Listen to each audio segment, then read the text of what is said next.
केंद्रीय वित्त मंत्री निर्मला सीतारमण ने 2025 के बजट की घोषणा कर दी गई है। क्यों की है?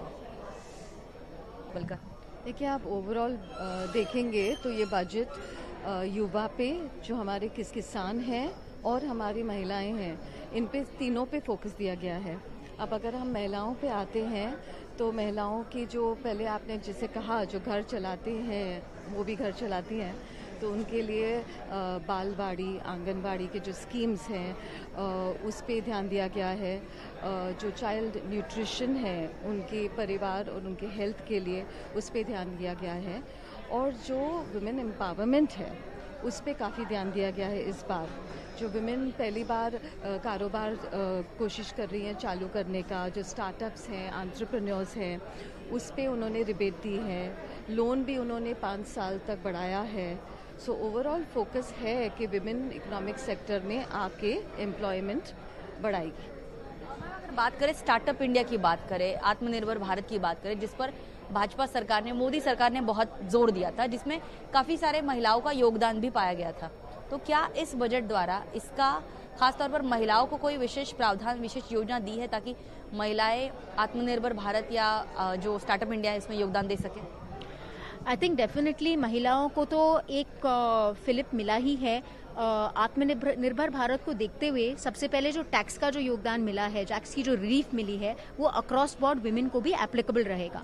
इसके अलावा अगर आप स्टार्टअप कल्चर में अगर देखो, रिन्यूएबल सोर्सेज ऑफ एनर्जी में देखो, स्पेसिफिकली अगर आप ईवी सेक्टर में देखो, पहले महिला मैन्युफैक्चरिंग में इतना उनका योगदान नहीं रहता था जितना आज की डेट पे हम देख रहे हैं। धीरे धीरे ये कल्चर जो चाइना और बाकी विदेशों से ऐसे आ रहा है, यहाँ पे अब महिलाओं का योगदान पर्टिकुलरली बैटरी मैन्युफैक्चरिंग में अगर देखें, सोलर पावर पैनल्स में देखें, मोबाइल मैन्युफैक्चरिंग में देखें, जो गवर्नमेंट बहुत इस पे फोकस कर रही है, मेरे को लगता है महिलाओं के लिए एक बहुत नया एवेन्यू खुल जाएगा, जहां पे सिर्फ रिसेप्शनिस्ट का काम या टेलीफॉलर या टेलीकॉलर का काम इस पर्टिकुलर सेक्टर में ना होते हुए अब मैन्युफैक्चरिंग में भी जाएंगी। उसके अलावा जो आपने देखा होगा, SC ST आंगनवाड़ी स्कीम्स की वजह से भी महिलाओं को बहुत, जो मातृ देशों, जो पर्टिकुलरली मध्यम एरियाज में है, टियर 2 टियर 3 के बारे में बात करें, तो वहाँ पे भी उनको इनकम बढ़ाने के लिए, अपने हस्बैंड के साथ उनको एक तरीके से हेल्प देने के लिए और अपने परिवार चलाने के लिए बहुत बड़ा योगदान मिलेगा। मैन्युफैक्चरिंग की बात जैसे ज्योत्सना मैम ने की कि मैन्युफैक्चरिंग की बात की,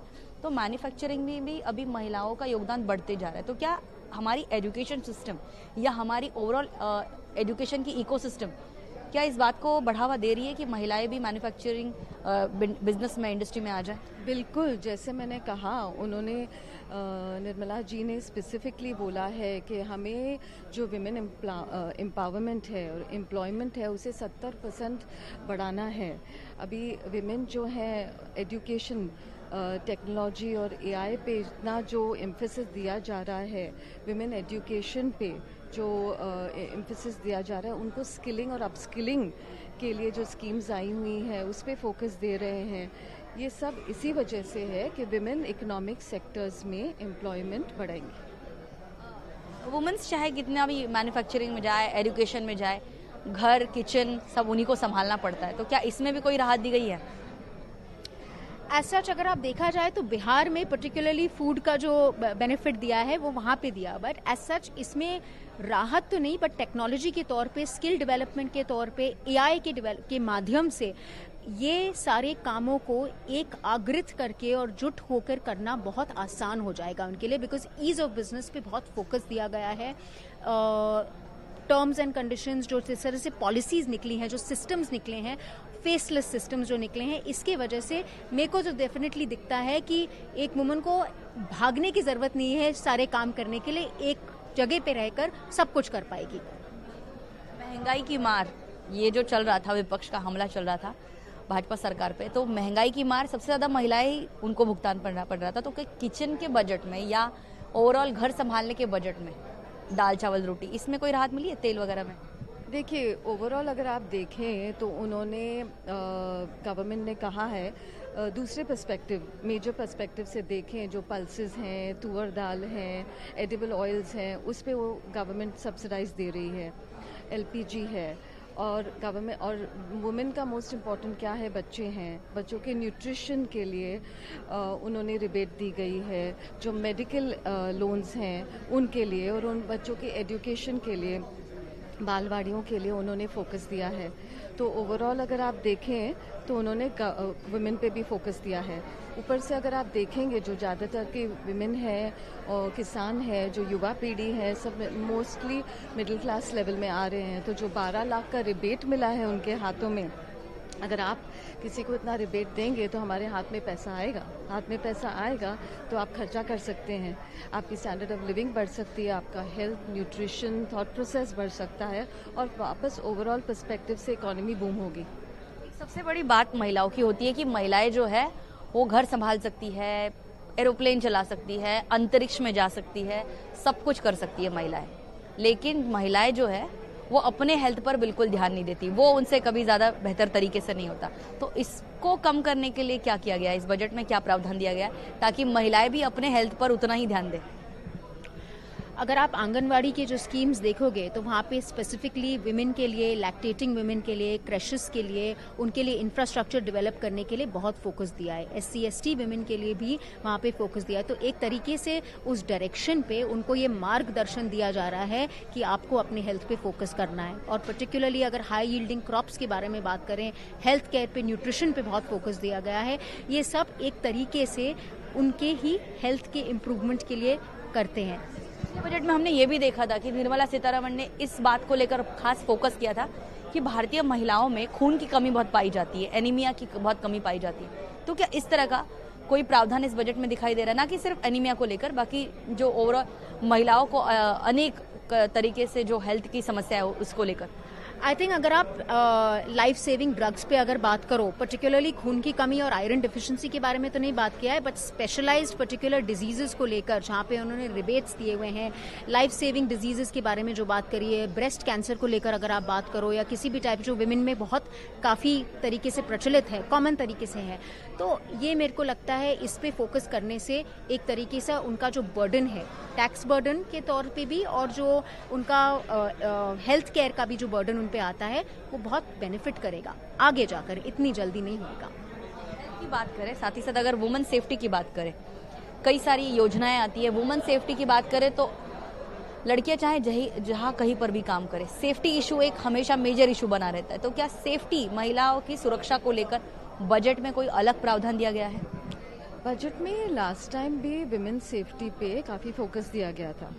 अभी आप देखेंगे 2 टियर सिटीज़ में अगर इंफ्रास्ट्रक्चर पे, हाइजीन लेवल्स पे, और जो ट्रैवल है इंफ्रास्ट्रक्चर पे, उनकी सेफ्टी पे काफ़ी ध्यान दिया गया है। पहले भी ध्यान दिया गया है, काफ़ी एक्ट्स आए हैं, पॉश एक्ट्स, हर कॉर्पोरेट में, सब जगह विमेन सेफ्टी पे काफ़ी ही ध्यान दिया गया है।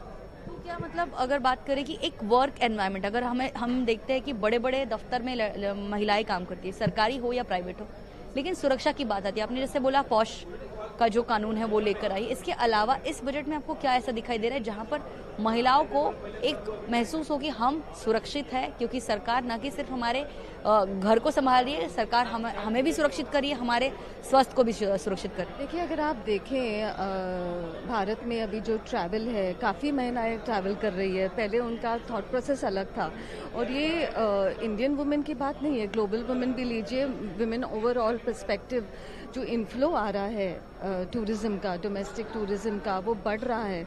और जो ट्रैवल है, काफ़ी महिलाएं भी ट्रैवल कर रही हैं, क्योंकि उन्हें सुरक्षा अभी मिल रही है। उनके जो वो ध्यान में था कि सेफ्टी नहीं है, दैट पर्सपेक्टिव इज चेंजिंग।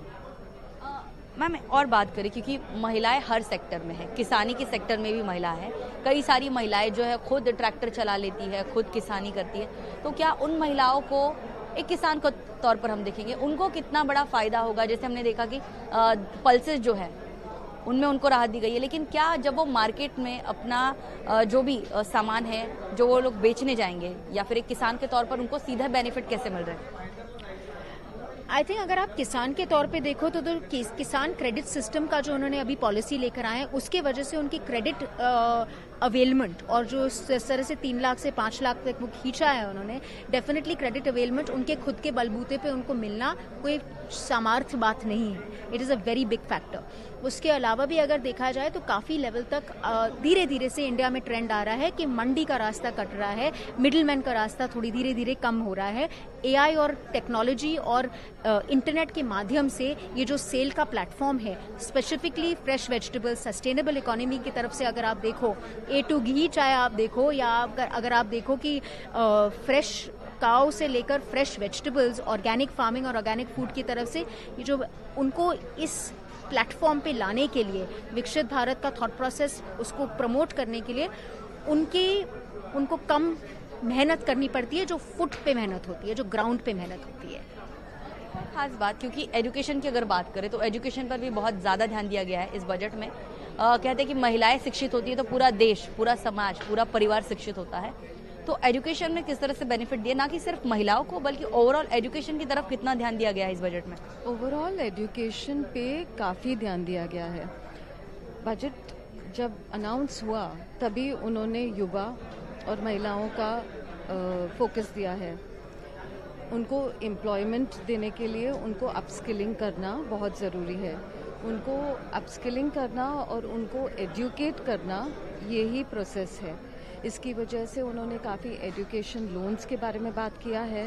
अगर आप देखेंगे तो स्कॉलरशिप्स की बात की है, आईटी में स्कॉलरशिप्स की, मेडिकल में स्कॉलरशिप्स की, और एजुकेशन को बहुत ध्यान दिया गया है। Because if you do not educate the public, महिलाएं हो या युवा हो या किसान हो, अगर आप एजुकेट नहीं करेंगे तो एम्प्लॉयमेंट नहीं मिलेगा। एम्प्लॉयमेंट नहीं मिलेगा तो अपस्किलिंग नहीं होगा। अपस्किलिंग नहीं होगा तो ये इकोनॉमी पे प्रभाव पड़ेगा। ये गवर्नमेंट क्लियरली फोकस्ड है विकसित भारत की तरफ। Education, employment, upskilling is a main focus. Ma'am, आप दोनों से मेरा जाते जाते सवाल है, क्या ये बजट वुमेन एम्पावरमेंट, महिलाओं को सक्षमीकरण की ओर लेकर जा रहा है, ऐसा लग रहा है आपको? बिल्कुल, ये बजट वुमेन एम्पावरमेंट की तरफ जा रहा है। उन्होंने कहा है कि we want 70% increase in women power in the employment sector. यही काफ़ी है। This line is a statement. आप क्या कहना चाहेंगे?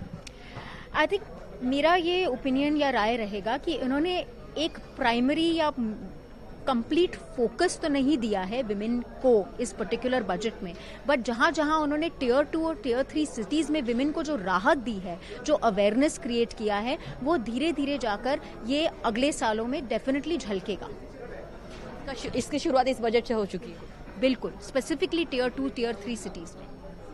कितने नंबर देना चाहेंगी एक महिला के तौर पर, कि इस बजट को आप कितने नंबर देना चाहेंगे? सिर्फ महिला के तौर पे तो मैं 6.5 दूंगी। सिटीजन के तौर पर 8.5। मैम, आप बताइए, एक सिटीजन के तौर पर कितने नंबर देना चाहेंगी और एक महिला के नाते कितने नंबर देना चाहेंगी? मैं ये बजट को एक भारतीय नागरिक की तरह ओवरऑल 9% देना चाहूँगी। एक महिलाओं की तरफ जब आप अपने दोस्तों के साथ बैठोगी, ये नहीं मिला, वो नहीं मिला, इसकी और अपेक्षा थी, उसकी और उम्मीद थी, ऐसा कुछ नहीं है। ये जैसे उन्होंने कहा प्रोग्रेसिव बजट है, आगे जाते जाते जाते विमेन को फोकस किया है, तो मैं एक भारतीय नागरिक की तरह ही 9% दूँगी। और थोड़े पेशेंस रखने होंगे। धन्यवाद हमसे बातचीत करने के लिए। तो हमारे साथ थे ज्योत्सना संघवी मैम और शीतल कार्लो मैम, जिन्होंने साफ तौर पर कहा है कि महिलाओं को सक्षमीकरण की ओर बढ़ाने वाला ये बजट है और इसलिए इस बजट का स्वागत बड़ी संख्या में महिलाएं भी कर रही है। वीडियो जर्नलिस्ट संतोष के साथ ज्योत्सना गंगने, आवाज इंडिया, मुंबई।